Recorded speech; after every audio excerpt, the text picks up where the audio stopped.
Chers amis, quand on dit l'ennemi de l'Africain est africain, on ne croit pas si bien dire.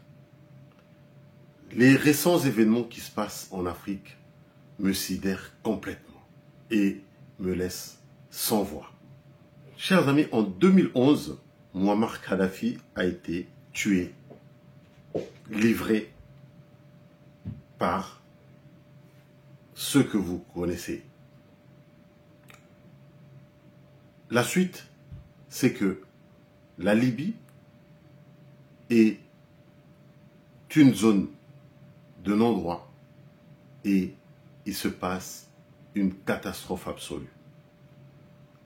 La catastrophe ne s'est pas arrêtée en Libye parce qu'elle descend jusque au Mali et au Niger. Qui est à la cause de cette déstabilisation? En tout cas, après Mohamed Kadhafi, c'est le déluge en Afrique. Aujourd'hui, Mohamed Kadhafi n'est plus là. C'est lui qui a créé l'Union africaine. Mais qu'est-ce qui se passe? D'autres Africains veulent intervenir dans un autre pays africain afin de remettre au pouvoir un président qui a été destitué par d'autres de ses frères, moyennant un coup d'État. Mais aujourd'hui, la CEDEAO, la communauté économique des États de l'Afrique de l'Ouest, veut intervenir militairement à Niamey au Niger pour remettre le président soi-disant démocratiquement élu. Pourquoi la CEDEAO n'a jamais intervenu quand il s'agissait de Muammar Kadhafi? Pourquoi la CEDEAO n'a pas intervenu dans beaucoup de pays africains, notamment quand au Sénégal, Sonko est emprisonné depuis un moment? Pourquoi la CEDEAO n'a pas intervenu quand Ouattara a brigué son 3e mandat? Aujourd'hui, on se demande qui est derrière la CEDEAO. Et c'est ce qu'on va voir dans cette vidéo. Suite au coup d'État, le bloc ouest-africain de la CEDEAO a ordonné l'activation d'une force en attente pour restaurer le président Mohamed Bazoum au pouvoir. Les dirigeants se sont rendus à Abuja, au Nigeria, pour un sommet d'urgence, le jeudi 10 août 2023. Ils ont critiqué la détention du président Mohamed Bazoum et ont déclaré que le bloc régional imposera des restrictions de voyage strictes au Niger, ainsi que le gel des avoirs des individus, afin de rendre le pays à un gouvernement civil. Écoutez ce que le président Alassane Ouattara a dit. Tous les chefs d'État de la CEDEAO ont condamné la tentative de coup d'État au Niger, car cela constitue une violation donc de nos textes, un recul démocratique et une menace à la paix et à la stabilité dans la sous-région. Ainsi, nous avons réaffirmé à l'unanimité que le président Mohamed Bazoum est le président légitime, légal et démocratiquement élu de la République du Niger. Deuxièmement, nous avons demandé que le président Bazoum soit libéré immédiatement et sans condition.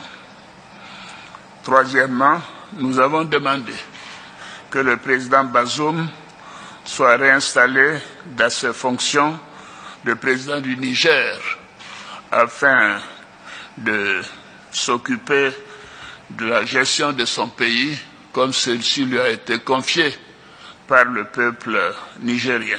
Une fois que ces conditions seront remplies, les chefs d'État de la CEDEAO demanderont au président Bazoum de faire preuve de clémence en vue du renforcement de la réconciliation et de la démocratie.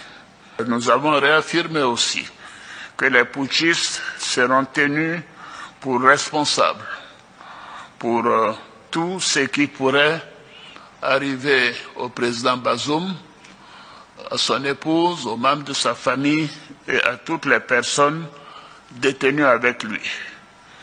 Les putschistes sont tenus totalement responsables des sanctions imposées au Niger. C'est un point qui a été relevé par tous les chefs d'État.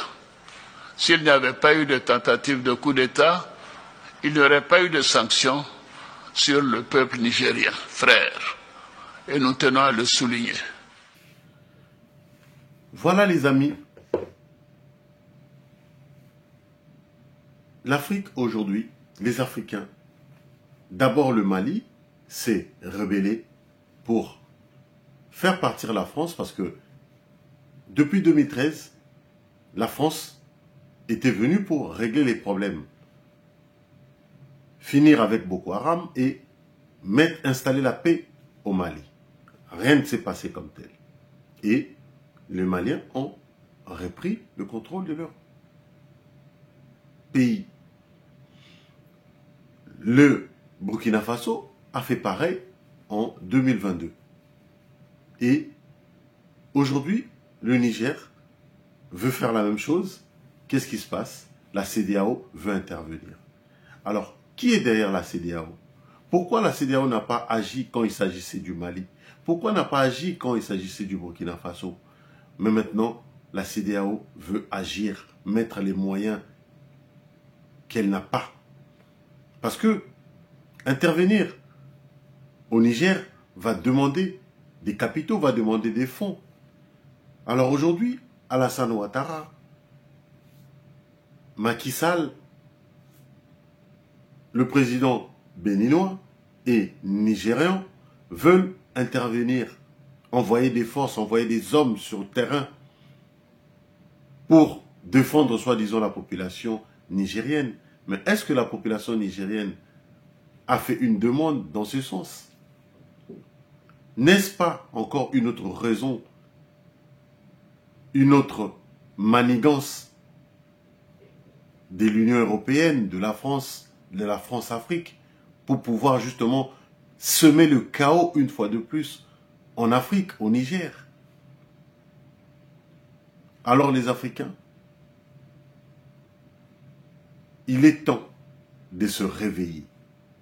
Il est temps de voir, parce que quand ça brûle chez le voisin, c'est pas en ce moment-là qu'on fait la fête.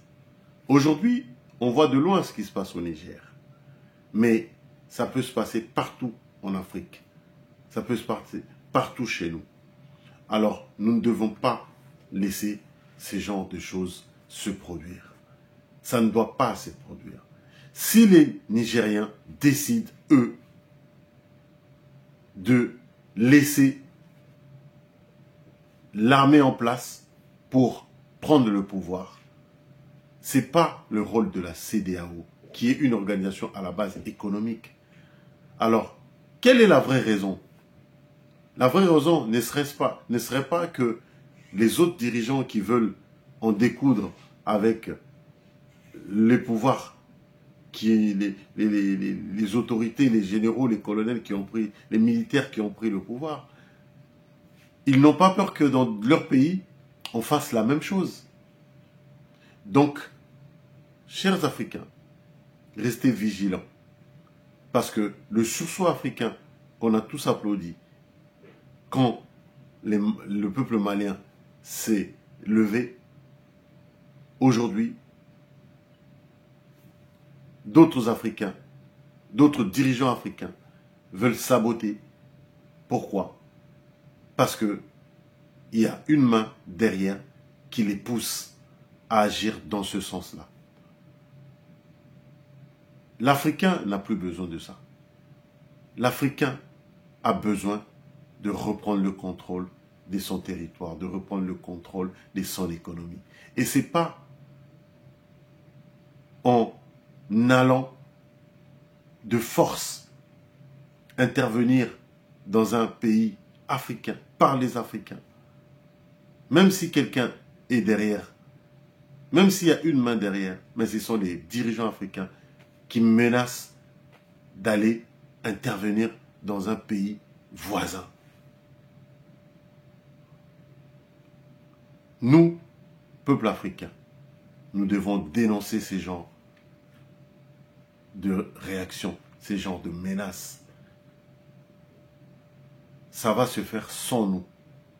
Quel est l'intérêt de ces 4 dirigeants africains d'envoyer des hommes sur place? Ces hommes-là, qu'est-ce qu'ils vont produire à part la mort? Parce qu'ils vont tuer d'autres Africains.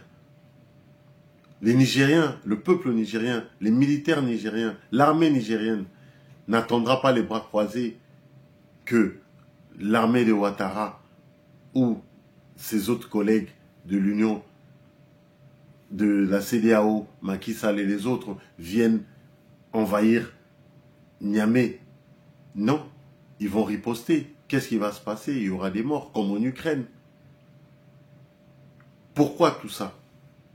Tout ça pour ça. Donc les Africains vont encore mourir, le sang africain va encore couler. Pour l'intérêt de qui? Je vous laisse me dire en commentaire. Alors, parce qu'ils veulent conserver leur place, leur pouvoir,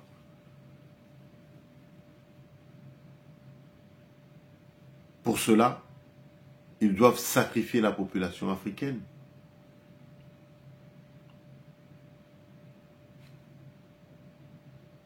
Ici, je vous laisse cette question, car en tant qu'Africains, on est tous concernés. Et le sort du Niger, le sort des Nigériens, dépend de tous les Africains. Parce que